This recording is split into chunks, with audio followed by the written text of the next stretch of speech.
Keyingi yillarda yurtimizda maqom san'atini rivojlantirishga alohida e'tibor qaratilmoqda. Karmana tumanida o'tkazilgan maqom kechasi bu borada amalga oshirilayotgan ishlarning yana bir ifodasi bo'ldi. Jarayondan muxbirimiz xabar qiladi.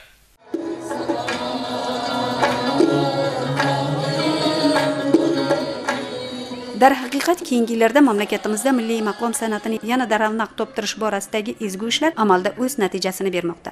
Davlatimiz rahbari tashabbusi bilan O'zbekistonimizning barcha hududlarida namunaviy maqom ansambllari tashkil etilib, hozirda bu ansambllar samarali faoliyat ko'rsatmoqda. Shuningdek, davlatimiz rahbarining 2017-yil 17-noyabrdagi o'zbek milliy san'atini yanada rivojlantirish chora-tadbirlari to'g'risidagi qaror doirasida joylarda bolalarga mazkur mumtoz san'at turi chuqur o'rgatilib, maxsus internatlarda ham maqom ansambllari tashkil etilmoqda. Shuningdek, prezidentimizning xalqaro maqom san'ati anjumanini o'tkazish to'g'risidagi qarori asosida yilda 2 marta Shahrisabz shahrida xalqaro maqom festivalini o'tkazish an'anaga aylandi.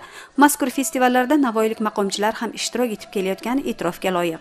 Maqom tadbirlari bizni eski qadriyatlarimizni tiklanishiga, eski qadriyatlarimizda yana rivoj topishiga bir imkoniyat beradi.